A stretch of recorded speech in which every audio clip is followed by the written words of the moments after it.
My father-in-law George, whom I used to care for alongside my visually impaired mother-in-law Helen, recently passed away. George was the founder of a major company, so he left behind a significant inheritance. Where I live, there's a custom of having a lavish meal after a funeral to strengthen family bonds. That day, Helen brought up the topic of dinner. Today, the important family members will have high-end sushi. You, the outsider, can just eat yesterday's leftover pickles. Helen's face was clearly looking at me as she said it. I couldn't just let that slide, and my husband David wasn't there to back me up. No thank you. I'll be leaving today, actually. Helen hadn't expected me to talk back and looked completely stunned. She relied on me for her care, but excluded me whenever it suited her. She never forgot to ask for help, though. I ignored her and grabbed the suitcase I had packed in advance. Every time I saw Helen after that, like at George's memorial service or inheritance meetings, she'd pick up a fight with me. It was annoying, so I kept my interactions minimal. Little did she and her cronies know, they were walking right into my husband David's trap. My name is Naomi James. I live with my in-laws and work as a video creator. As a video creator, I'm involved from the planning stages right through to production. I create videos for events like weddings and funerals, as well as promotional videos for companies and local governments. My husband David and I have a son and a daughter. This spring, our daughter also became an adult and started working. She got a place in the company dorm and moved out. David, who had been living separately for work, came home temporarily. We saw our daughter off at the bus stop before heading home. My in-laws who live with us saw her off from the doorway since Helen is visually impaired. Well, the kids are finally grown. Yeah, our lives are entering a new stage now. With fewer people around, I'll take care of George and Helen. I feel bad about that. But don't try to shoulder it all yourself. You're my parents, so technically I should be the one doing it. You have your job. So do you, Naomi. My work is flexible since I can do it from home. Maybe, but you've already been taking care of Mom for over 20 years, haven't you? It's been about 23 years since she got sick and her vision worsened. Helen's severe visual impairment means she has a narrow field of vision and sees double. Even small movements could cause a fall, so my daughter and I decided to move in with them. I really feel bad for putting you through this, Naomi. Don't worry about it. Your dad, George, was always very helpful until recently, and now he needs some care himself too. Initially, George actively helped care for Helen, but over the 23 years, he also reached an age where he needed assistance. George and I both like antiques, so we have things to talk about. It's really not a burden. He understands how hard caregiving is and tries to do as much as he can himself. That's why he looked for a care facility himself and decided to move in. George chose a newly built luxury assisted living facility. From the bus window, it looked beautiful, staffed by people with various qualifications. Honestly, I was shocked when I learned the entrance fee and monthly costs. But George, being the founder of a top company in his industry, planned to handle the finances himself. If only Helen would join me here, then Naomi wouldn't have such a burden. But Helen didn't seem to like the idea of a high-end facility, and maybe she just prefers being at home. If that's the case, then staying home is best for her. I'll make sure she's well supported. Just please don't overdo it. It's important to have connections outside, like through work, so caregiving doesn't consume you. Helen could be difficult, but with David and George being supportive, I felt fortunate. Later, David returned to his job out of town, but he called often to check on us. Anything new happening? No, George is doing well. What's that luxury place Dad's staying at like? It's like a fancy hotel or a cruise ship, but it feels comfortable. Knowing Dad, he's probably getting along well with the other residents. George had started calling me his pride and joy daughter-in-law, which was embarrassing. No need to tell David about that part. Yeah, he seems to be treasuring his alone time too. What's he doing on his own? He's making a photo list of his antiques from home. He gave me a copy of part of it. You two are total antique buddies. I hope that's all it is, but maybe he has another reason. What do you mean? I saw Mr. Evans in his room the other day. Mr. Evans? Dad's lawyer. Yes, Mr. Evans. Maybe he's getting his inheritance affairs in order? Well, he is 85. It wouldn't be surprising if he's preparing for the inevitable. David spoke slowly, seemingly imagining what might come next. I'll call you right away if I find out anything more. Okay, how's Mom doing? She seems unhappy about me visiting George. You went together a few times, right? Yes, but travel is hard for her with her limited vision. You don't think Mom is jealous of you, do you? I hope not, but it's awkward talking about him in front of her. Sorry you have to be so careful. I'll call her too, so she doesn't feel lonely. Thanks. That would help a lot. I'll let you know as soon as I have details about George's situation. Okay, thanks. After the call with David, I reviewed what needed doing and what to watch out for. George seemed healthy and fine whenever I was with him. I thought there was no rush, but then the phone rang. George had passed away from acute heart failure. I couldn't believe it, but the staff member's words carried weight. I thanked the staff member politely while trying to figure out what to do next. I hurriedly called David and our children to tell them about George. The family pulled together to prepare for the funeral. George's funeral was attended only by relatives and his close friends. Myself, my family, Helen, and my brother-in-law Tom and his wife Nancy were present. David, as the eldest son, was the chief mourner. Since George wasn't flashy, it was a modest service for a former CEO of a large company. My showy sister-in-law Nancy had wanted a fancier ceremony, but Helen and Tom apparently didn't want to spend much on the funeral. Helen, Tom, and Nancy, who were initially crying, started talking about the inheritance during the cremation viewing. My son and daughter seemed to know they weren't direct heirs and stayed out of the conversation.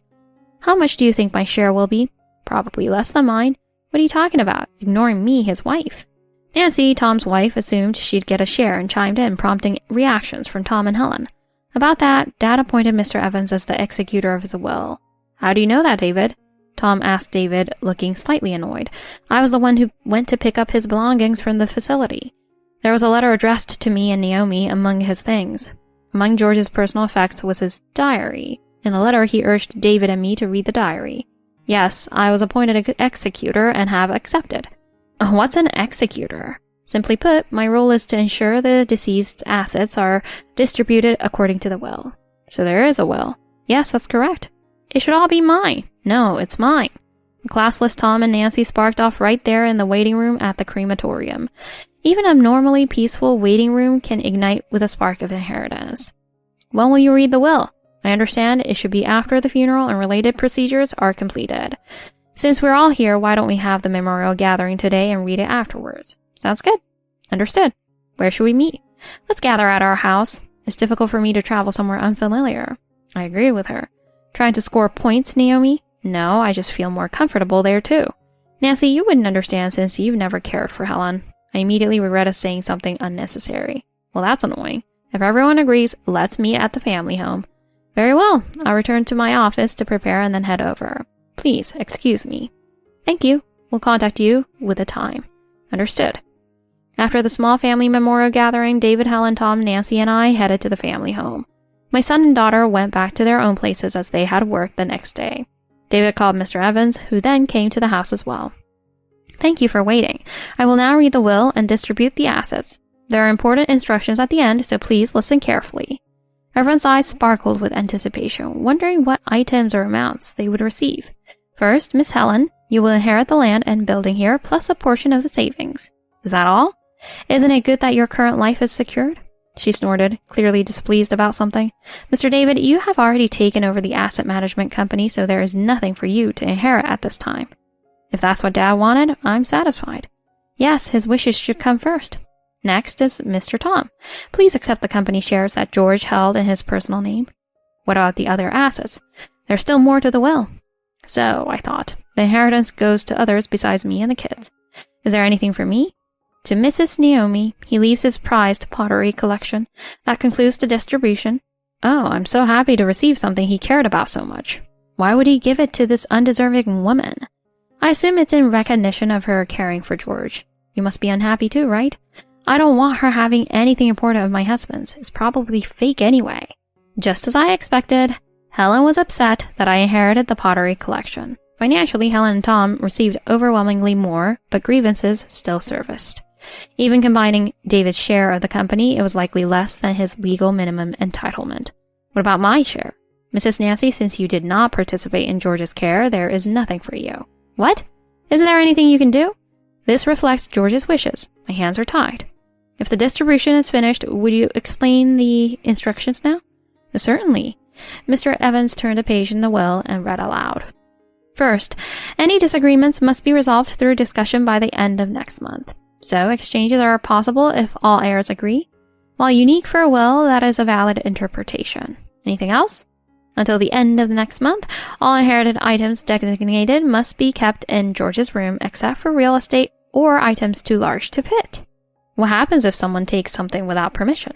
"If items are removed without the executor's consent, the person forfeits their right to inherit according to his wishes." So items can be moved with your consent, Mr. Evans. That is correct. Helen, you mentioned the pottery might be fake. Should we get it appraised? Even if it were fake, it was important to George, so its value to me wouldn't change. I didn't mind if it was fake, but I wanted to avoid future arguments. Anything you get would be fake. There's no need for an appraisal. Dad treasured it, so we should clarify. Indeed, clarifying at this stage might be best. Then I'd like to request an appraisal. Very well. I will ask a trusted antique art appraiser to evaluate it. Thank you. Does everyone else agree? Fine, do whatever. Are you sure they're trustworthy? You can rest assured on that point. Is that the end of the will? Yes. Would you like to read it yourself? May I? Please. Hey, the date is missing here. David raised his voice likely to Helen, being visually impaired, could understand the situation.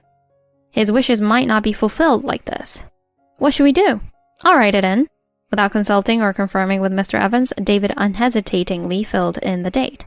I was nervous about his action, but relieved when I realized the date matched George's diary. Mr. Evans seemed more flustered than I was. Well, all right. Mr. Evans said this and put the will back in his briefcase. Missing information on documents, even wills, happens often. It was a minor event, but David has set a specific plan in motion. Of course, I wouldn't find out about it until much later. That concludes the inheritance matters. Are there any questions? Excuse me, is that will even real? Nancy, having received nothing, started questioning the will's existence itself. I will file it with a probate court tomorrow. Rest assured it is authentic. If necessary, I can explain all the supporting evidence. No, that's okay. Mr. Evans was unusually assertive, so Nancy backed down, looking annoyed. If there's anything else, I'll be going. Mr. Evans left, clutching his briefcase. I have a meeting to get to as well. A meeting? Some people who couldn't attend the funeral want to organize a memorial gathering for Dad. Shouldn't Tom handle that? He's technically higher up in that context. They approached me specifically as the eldest son and chief mourner. In that case, you should go. As she said this, she gave a vulgar smile. Let's order some fancy sushi for the family. Oh, that's wonderful. Are you treating us? Helen didn't answer. There's a local tradition of sharing a meal with relatives after a death to strengthen bonds. We rarely gathered otherwise, so I agreed with the idea. Make the call, then hand me the phone so I can order. Okay, I'll make some soup then. I called Helen's favorite sushi place and handed her the phone. After confirming the call connected, I went to the kitchen. It seemed the order was placed as everyone gathered in the dining room. I turned off the stove for a moment to help Helen. She was moving unusually, making me uneasy. Is she always like this, Naomi? Mom must have a hard time with care like that. No, that's not it. Helen, please say something. I denied it vehemently, but it was hard to argue with what they saw. And Helen didn't defend me. I wish you'd be a bit more careful when assisting me. I understand. If I were in your position, I'd be more upset. David has money. He should just hire a professional caregiver. When David wasn't around, the three of them usually ganged up on me like this. Thinking about it, I realized I'd just fallen into their usual pattern. I shouldn't get angry over this. Reacting would only amuse the three of them. I don't know how you put up with being treated like a servant, Naomi. I would definitely say something back. I calmed myself, ignored the two of them, and returned to the kitchen. Thinking the sushi would arrive soon, I ladled the soup into bowls and started serving. Nancy was just watching TV, ignoring me completely. Just then, the delivery person arrived, and Helen handed Nancy her wallet. Pay with this. Okay. I'll get the sushi. I looked closer. That was my wallet. I had left it on the dining table, planning to update my budget later. Wait, Nancy, that's my wallet. Oh, is it?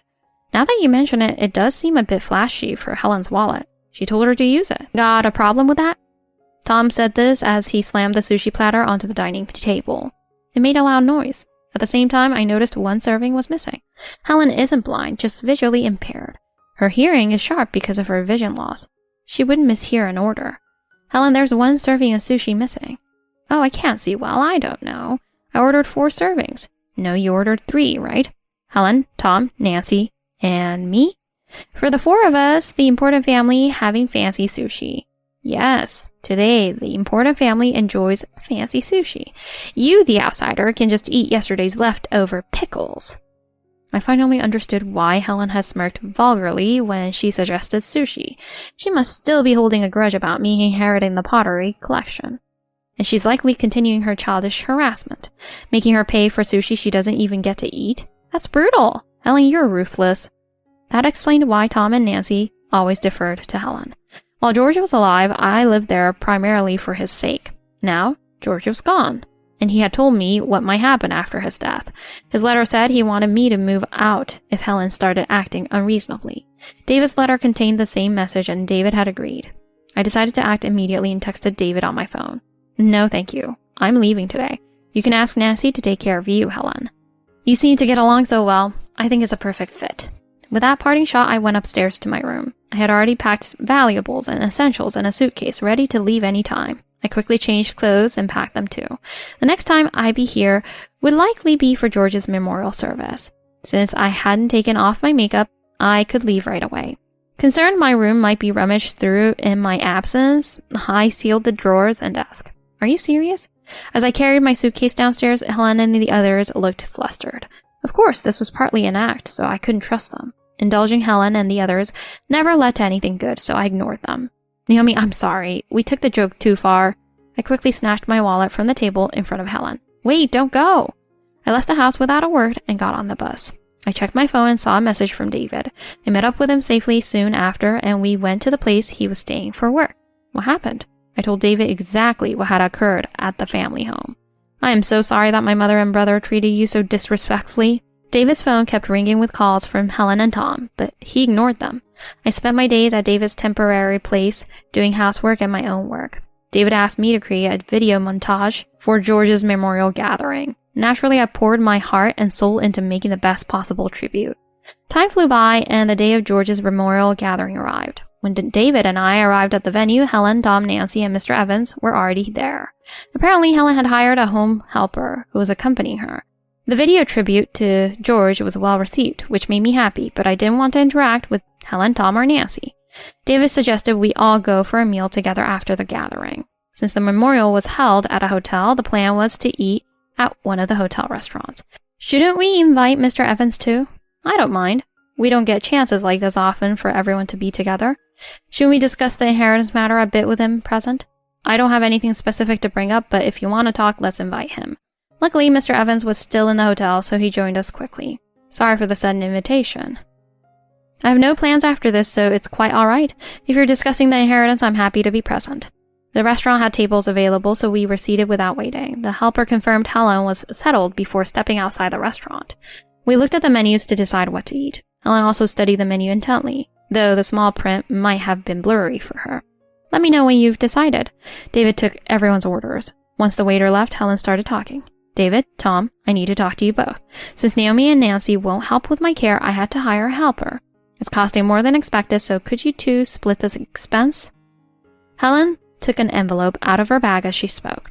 It likely contained an invoice or statement detailing the costs so far. Normally, that's the job of the eldest son's wife. Nancy's right. Tom and Nancy's comments were outdated, but their main concern was likely avoiding any costs themselves. This is your own fault for upsetting Naomi, Mom. David pushed the envelope back towards Helen without looking inside. She looked displeased, but put the envelope back in her bag. Mr. Evans seemed to have grasped the situation from David and Helen's exchange and didn't ask questions. Excuse me, is this about the inheritance? Yes. Well, let's have Mr. Evans lead the discussion. Very well. Mrs. Nancy, what is it? I think it's unfair that Naomi inherits something when I get nothing. I agree. Nancy and I discussed this. Nancy started speaking energetically, but then suddenly stopped. Everyone's attention turned to her.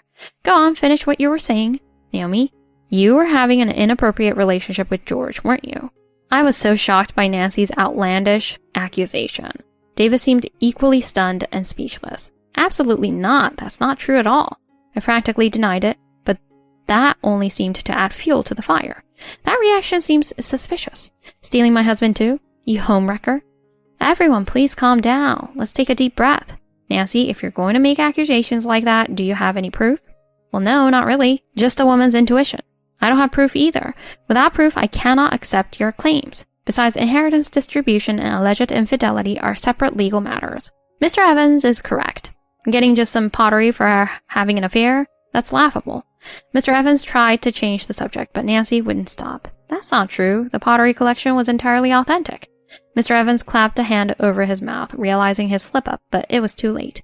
Then we definitely need to find proof of the affair and confiscate that pottery. I agree. Aren't you ashamed using your charms at your age to inherit pottery?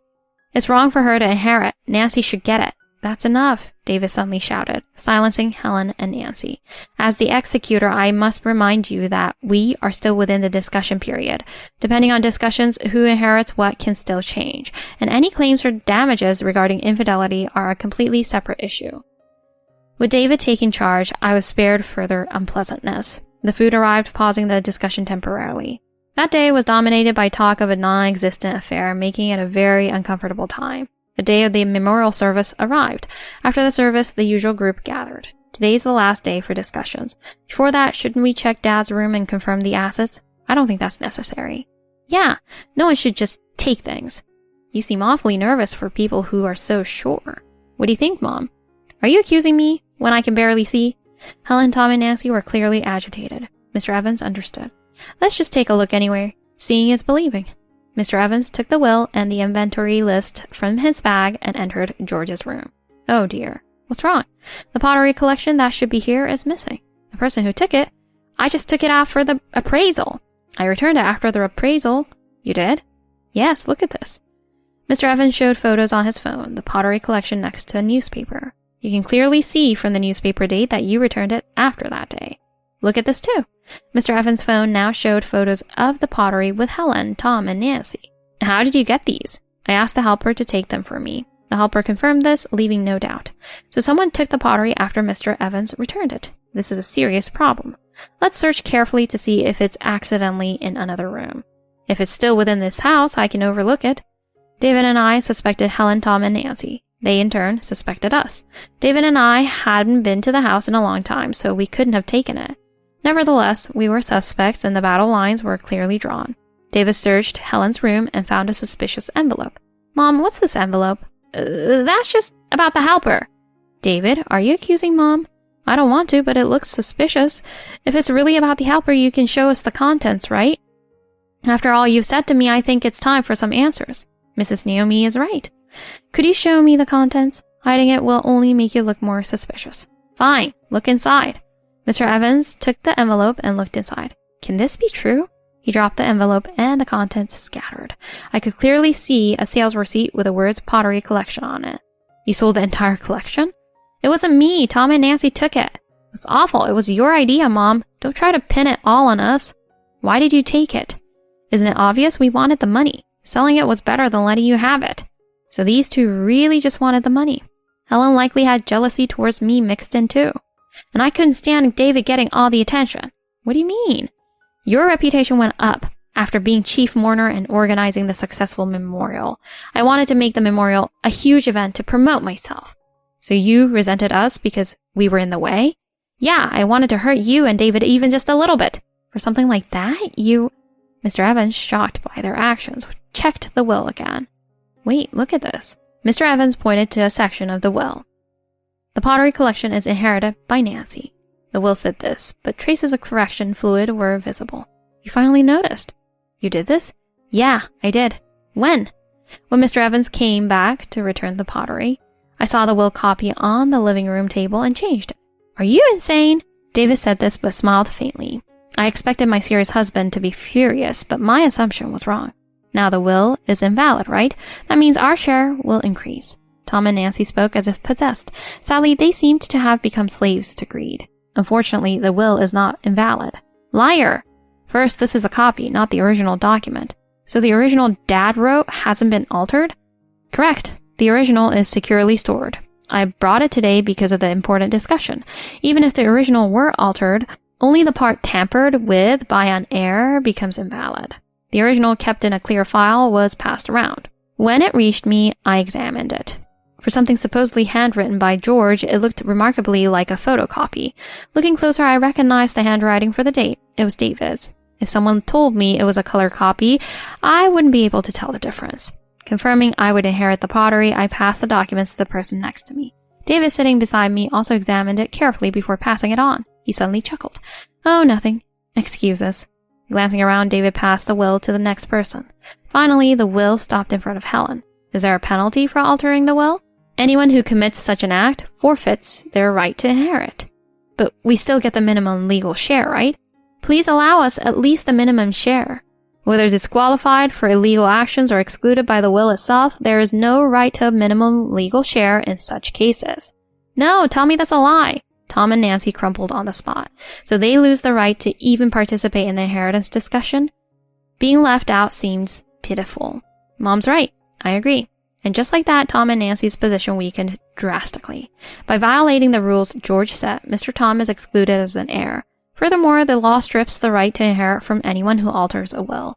Does violating either rule lead to disqualification? Proving who took the items requires gathering evidence, but altering the will, the proof is right there. Since the law prohibits altering wills, that's the fundamental principle, right? Altering the will is the more serious offense, so I intend to proceed based on that. Mr. Evans proceeded as the executor. If you still have the money from selling the pottery, please return it. Mr. Evans' words should have reached Tom and Nancy, but they didn't react. Hold on, Mom was an accomplice in taking the pottery, right? That could be argued, but proving it would be difficult. There's no objective proof I ordered them to do it. Isn't the fact that the envelope was in your room proof enough? The helper could have brought it. This will just turn into endless finger-pointing. True, there's no end to it. In this case, the share Mr. Tom would have inherited should be divided between Miss Helen and Mr. David. That seems wise. The question is how to divide it. Mr. Evans looked between Helen and David. Let's just split it evenly. No, I will inherit all of it. Mom, you don't understand the company affairs. The asset management company David inherited held the shares of the company George founded. If David also inherited George's personal shares, his influence would grow even stronger. Entrusting it to David would likely reassure the employees more. I voiced my thoughts. You be quiet, homewrecker. I intend to have Tom manage the practical side. Hearing Helen's words, Tom and Nancy's faces lit up. Can I really become president? Tom, you'll surely be a fine president. David, that's how it is, so accept it. Taking absolutely everything seems unreasonable. Then how about we trade for the pottery? If you give me the pottery collection, I'll agree to split the shares. Naomi, what do you say? I prefer the pottery. I agree. So the negotiation fails. I was primarily concerned that the pottery wasn't even here. Selling the pottery violated the will, so wasn't Helen, who ordered it, equally guilty? But saying that would just restart the argument loop. I suppressed the urge to speak and asked a different question. Helen, why do you want to inherit all the shares? You already have everything you need to live comfortably. If I inherit them when I pass away, I can leave them to Tom. Ah, that is indeed a possibility. What do you mean? If the person leaving the inheritance changes, the disqualification is reset. The assets being inherited remain the same. Yes, there are no restrictions on the assets themselves. So I can't inherit directly from Dad, but I can inherit through Mom. Exactly. It feels like there's a glimmer of hope. We absolutely have to make sure Mom inherits those shares. Tom and Nancy regained their spirits, but were merely observers now. The power in the discussions rested with David and Helen. We need to find a compromise somewhere. What do you propose? If you give me the entire pottery collection, I'll give up the shares. I already refused that. Besides, the stock inheritance is between you and David, right? Why does my pottery collection keep getting dragged into it? Strictly speaking, Mrs. Naomi is correct. No matter what anyone says, I have no intention of giving up the pottery. I became emotional and raised my voice. I just can't stand any of it. Why should an outsider get a share of my husband's inheritance, especially bypassing me, his living wife, and giving it to the woman I despise most in the world? Of course I knew how Helen felt, but the extremity of her words still shocked me. Seeing my reaction, David immediately countered her. I was glad he always prioritized me, but this time adding fuel to the fire wasn't helpful. Is that really how you thought of Naomi? It's not just her. It's your fault too, David, listening only to what this woman says. Isn't it normal to cherish your spouse? You're not normal. I wish I'd never given birth to you. How can you say such horrible things? If you and David weren't here, Tom and I could have split the entire inheritance. It seemed Helen preferred her spoiled younger son, Tom, over her reliable eldest son, David. Tom, isn't there some way to get the inheritance back? Wait a minute. David, you wrote the date on the will copy, didn't you? Doesn't that count as forging the will? That's a brilliant idea. As joint responsibility, you forfeit the pottery too. Helen's demands remained utterly unreasonable. Despite Tom's attack, David remained composed. Yes, I admit, I wrote the date on the will copy. You admit it? You should have just been honest from the start. That was necessary to validate the will containing Dad's wishes. It wasn't for selfish reasons. But you can't just decide the date yourself. The date was written in Dad's diary. I read it too. Why did you read it, you outsider? Dad's letter instructed us to read it. I thought about suggesting Helen read it, but it would be difficult for her. Besides, even if offered kindly, who knows how she'd react? The will explicitly states Mr. David inherits nothing. Wouldn't invalidating the will actually be more advantageous for him? True. Don't just agree, say something. What happens in a case like this?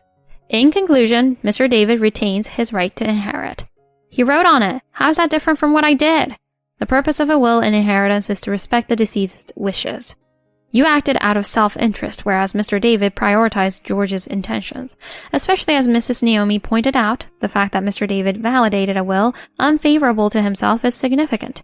If you like, I can provide examples from past legal cases. Nobody asked for that.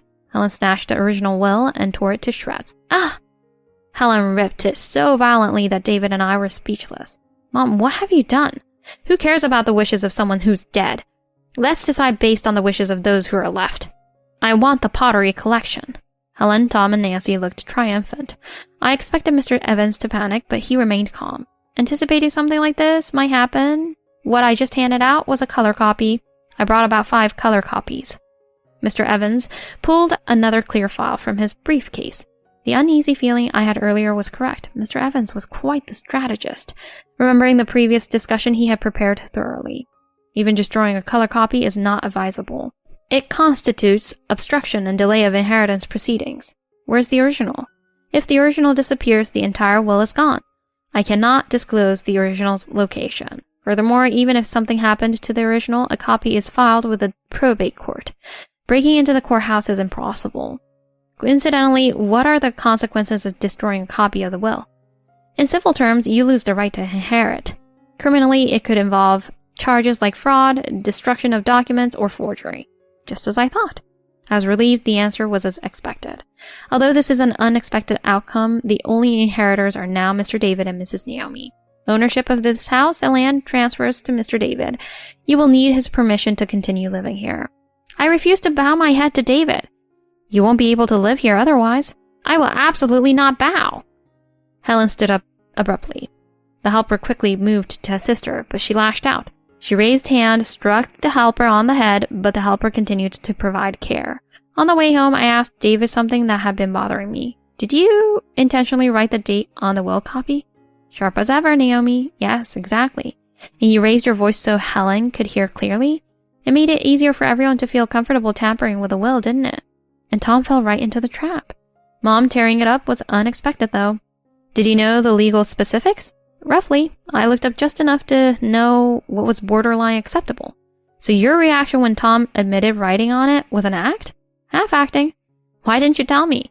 They say to fool your enemies, first fool your allies. I can't believe you. Still, they were such greedy people. If Mom and Tom had just followed the will, they wouldn't have lost everything. David said this, but it was entirely too late now. The aftermath took some time to unfold. Tom lost the stocks he was supposed to inherit, losing his chance to become president.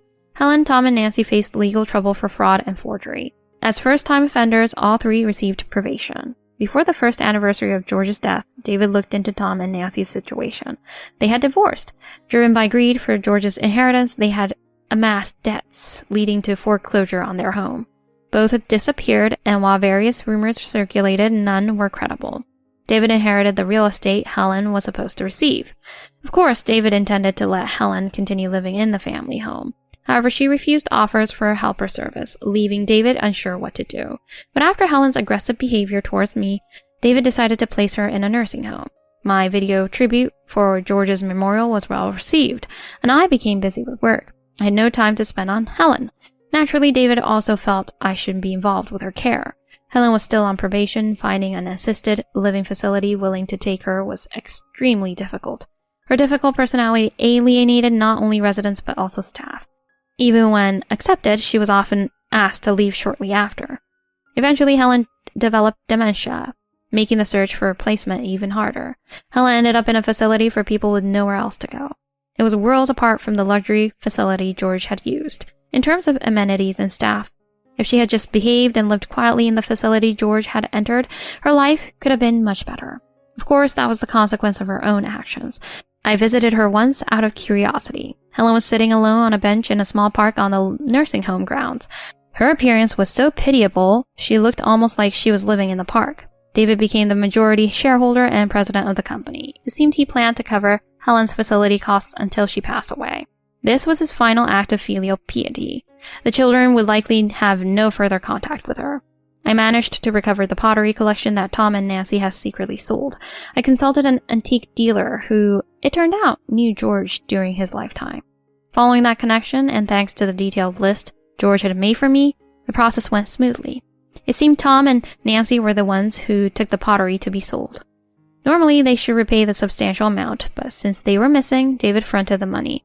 The antique dealer often spoke passionately about the value of the collection and urged me to establish a museum. When I started working towards creating a museum, other collectors and art dealers offered their support. I intend to preserve George's legacy, including the items donated for the future, honoring his memory.